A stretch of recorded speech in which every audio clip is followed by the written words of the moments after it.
الحمدللہ رب العالمین والعاقبۃ للمتقین والصلاۃ والسلام علی خاتم المرسلین والمعصومین۔ معزز سامعین و ناظرین، نبی کریم صلی اللہ تعالیٰ علیہ وسلم کے صحابہ کرام کو اللہ تعالیٰ نے مقام اور مرتبہ عطا فرمایا ہے، خصوصاً شیخین کریمین رضی اللہ تعالیٰ عنہما، یعنی حضرت سیدنا ابو بکر صدیق رضی اللہ تعالیٰ عنہ اور حضرت سیدنا عمر فاروق رضی اللہ تعالیٰ عنہ۔ یہ نبی کریم صلی اللہ تعالیٰ علیہ وسلم کے جلیل القدر صحابہ کرام ہے۔ حضرت سیدنا ابو بکر صدیق رضی اللہ تعالیٰ عنہ اور حضرت سیدنا عمر فاروق رضی اللہ تعالیٰ عنہ یہ آج بھی نبی کریم صلی اللہ تعالیٰ علیہ وسلم کے ساتھ روزہ اطہر کے اندر آرام پذیر ہے۔ تو اللہ تعالیٰ نے جو ان کو مقام اور مرتبہ عطا فرمایا ہے، ان عظمتوں میں ایک عظمت یہ ہے کہ وہ نبی کریم صلی اللہ تعالیٰ علیہ وسلم کے روزہ اطہر کے اندر آرام پذیر ہے۔ سرکار نے اس کو جنت کا حصہ اور جنت کا ٹکڑا قرار دیا۔ اس طرح کی روایتی مبارکہ اہل تشیع کی کتابوں کے اندر بھی موجود ہے۔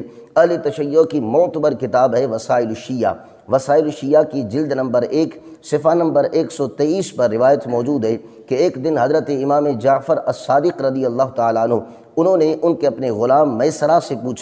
پوچھا کہ اے میسرہ ای البقاء اعظم حرمتاً، پوچھا کہ مقاموں میں سب سے زیادہ بلند اور عزت والا مقام کون سا ہے؟ تو جو حضرت امام جعفر الصادق رضی اللہ تعالیٰ عنہ ان کے جو غلام تھے میسرہ، تو اس غلام میسرہ نے کہا کہ اللہ اور اللہ کا رسول وہ زیادہ جانتے ہیں۔ اس کے بعد امام جعفر الصادق رضی اللہ تعالیٰ عنہ نے فرمایا کہ یا میسرہ ما بین الرکن والمقام روضۃ من ریاض الجنہ، فرمایا اے میسرہ جو رکن اور مقام کے درمیان ہے یہ جنت کے ٹکڑوں میں سے ایک ٹکڑا ہے۔ پوچھا وہ کون سا ہے؟ فرمایا وما بین القبر والمنبر، نبی کریم صلی اللہ تعالیٰ علیہ وآلہ وسلم کے منبر سے لے کر قبر مبارک تک یہ جو حصہ ہے یہ جنت کا حصہ ہے۔ تو اس سے معلوم ہوا کہ نبی کریم صلی اللہ تعالیٰ علیہ وآلہ وسلم جہاں پر آرام پذیر ہے وہ حصہ جنت کا حصہ ہے۔ اسی ہی جنت کے حصے کے اندر یار غار مصطفیٰ، یار مزار مصطفیٰ حضرت ابو بکر صدیق رضی اللہ تعالیٰ عنہ آرام پذیر ہے، اور حضرت سیدنا عمر فاروق رضی اللہ تعالیٰ عنہ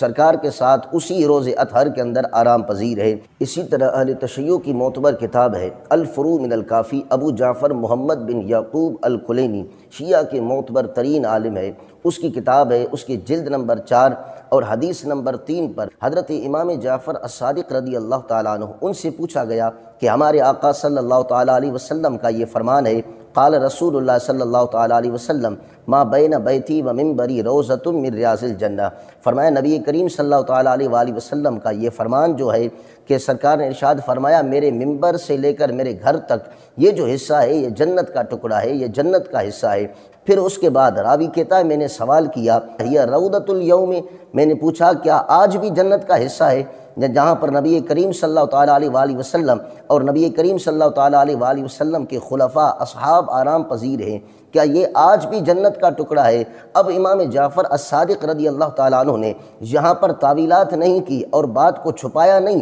بلکہ امت کو بتایا، اور ان کا یہ بتانا اس بات پر دلالت کرتا ہے کہ نبی کریم صلی اللہ تعالیٰ علیہ وسلم کے صحابہ کو اللہ نے مقام عطا کیا۔ ان سے پوچھا گیا کہ کیا یہ جنت کا آج بھی جنت کا حصہ ہے، آج بھی جنت کا ٹکڑا ہے؟ تو امام جعفر الصادق رضی اللہ تعالیٰ عنہ نے فرمایا قال نعم، فرمایا جی ہاں یہ آج بھی جنت کا حصہ ہے۔ اس کے بعد فرمایا اس میں راوی کے شک کو گمان کو دور کرتے ہوئے امام جعفر الصادق رضی اللہ تعالیٰ عنہ نے فرمایا انہو لو کشف الغطاء لرأیتم، فرمایا اگر اس مزار کو سرکار کے روز اطہر کو منکشف کیا جائے تو تم دیکھو گے کہ ضرور بضرور یہ آج بھی جنت کا ٹکڑا ہے۔ تو امام جعفر الصادق رضی اللہ تعالیٰ عنہ کا یہ فرمان اس بات پر دلالت کرتا ہے کہ نبی کریم صلی اللہ تعالیٰ علیہ وسلم کے صحابہ کرام جہاں پر آرام پذیر ہے یہ جنت کا حصہ ہے۔ اور اسی روایت کو میرات العقول کی جلد نمبر 18 پر ملا باقر مجلسی نے حسن قرار دیا اور کہا کہ یہ حسن درجے کی روایت ہے کہ جس سے صحابہ کرام کے فضائل اور مناقب ظاہر ہوتے ہیں۔